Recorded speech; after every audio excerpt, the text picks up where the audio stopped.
April, PSSI melakukan akselerasi dengan menggalakkan naturalisasi pemain keturunan dan memperbaiki aspek lain termasuk kompetisi domestik. Namun, pembinaan talenta lokal pun tidak luput jadi perhatian. Terbaru dukungan dan perhatian pun ikut berdatangan dari berbagai pihak. Salah satunya datang dari PT Semen Indonesia Persero Tbk atau SIG. Mereka menegaskan komitmennya untuk mendukung kemajuan generasi muda di bidang olahraga sepak bola.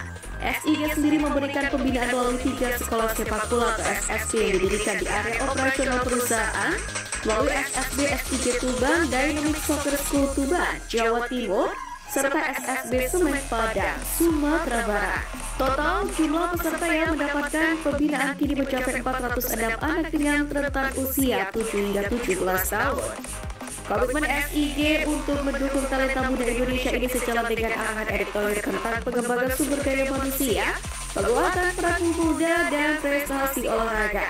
Korporat Sekretari SIG Vita Bahriyeni menegaskan bahwa program pembinaan SSB ini merupakan wujud nyata kontribusi SIG dalam menciptakan talenta-talenta muda Indonesia yang berprestasi.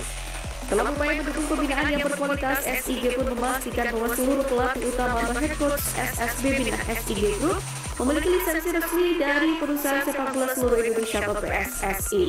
Mulai basis D nasional hingga tingkat profesional BALC yang mampu menaungi klub Indonesia Liga 2 Indonesia. Selain itu, SIG juga memberikan kesempatan kepada pelatih baru dan asisten pelatih yang belum memiliki lisensi untuk mengikuti program sekolah kepelatihan berlisensi PSSI. Langkah ini menjadi bagian dari upaya SIG dalam mencetak pelatih-pelatih muda berbakat dari era operasional perusahaan.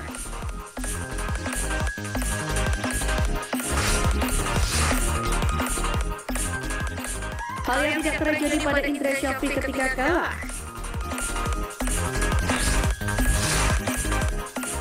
Pertama, tidak ada pengamat nyinyir.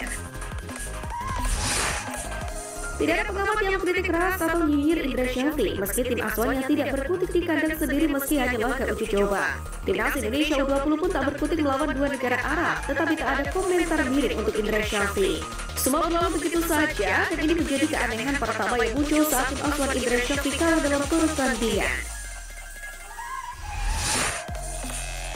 Kedua, kendala komunikasi tidak disinggung. Indra Syafri mengaku kekalahan yang ditelan timnya di laga uji coba kali ini karena para pemain banyak melakukan kesalahan sendiri. Hal itu tak terlepas dari kendala komunikasi antar pemain, terutama di laga melawan Suriah. Kesalahan itu pun membuat strategi tak bisa diterapkan. Ada kesalahan-kesalahan secara grup, taktikal kita kedua terjadi karena kesalahan sendiri. Kami memang tidak punya keinginan bermain tertutup defense, tapi kami mencoba bermain lebih ofensif, ucap Indra Syafri. Ketiga, PSSI diam. Publik sepak bola tanah air meminta Erick Thohir selaku ketum PSSI untuk melakukan evaluasi terhadap Indra Syafri. Untuk 2 kekalahan di laga uji coba antara PSSI sekaligus Erick Thohir tidak memberikan respon apapun terhadap hal tersebut. Walau Indra Syafri sudah gembar-gembor optimis untuk berbicara banyak di Piala Asia U20 dan tembus Piala Dunia U20 2025.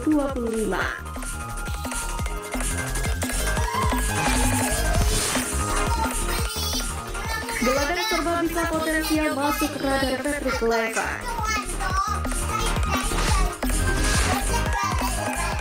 Timnas Indonesia memang tak kekurangan pemain keturunan. Dari pos gelandang, pemain berdarah Kalimantan Liam Otto Giana berpotensi jadi gelandang masa depan Garuda. Sejak kecil, ia telah ditempa oleh klub top Belanda SC Feyenoord dan menempuh proses pembinaan yang bertahap hingga level U18 sebelum memilih berkarir di Belgia bersama Breskov VA.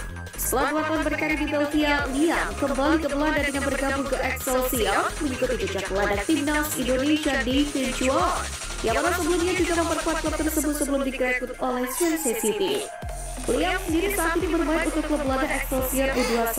Musim ini dia tercatat telah tampil 12 kali dengan durasi 673 menit di U21 Division 2. Dari 12 pertandingan itu, Otto Giana tercatat kerap dicoba pelatih untuk bermain di luar posisinya sebagai gelandang. Saat Excelsior U21 menghadapi Vitesse U21 pada 7 September 2024, dia ditempatkan di pos bek sayap kiri dan bermain penuh. Sementara saat timnya dihajar NEC Nijmegen U21 pada 19 Oktober tahun lalu, dia bermain setengah babak di pos bek sayap kanan. Dikutip dari Transfer Market, pemain yang punya paspor Belanda dan Suriname ini diketahui memang versatile alias serba bisa. Pelatih Patrick Kluivert pun mungkin bisa mengamatinya sebagai pemain potensial untuk skuad timnas Indonesia di masa depan. Dia memiliki darah Indonesia dari dua orang tuanya. Dari sisi ayahnya, garis keturunannya berasal dari neneknya yang berasal dari Sungkal, Kalimantan Selatan. Sementara itu ibunya memiliki keturunan campuran Jawa dan Suriname. Hal ini menjadikan dia memiliki dua garis keturunan yang berbeda dalam darahnya.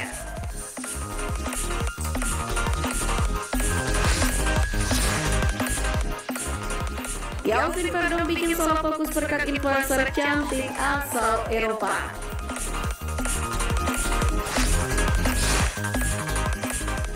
Para pegawai Garuda tampaknya tak hanya menyita perhatian konten kreator lokal. Ternyata para pemain diaspora pun turut menjadi bintang konten oleh influencer cantik Celine Dion.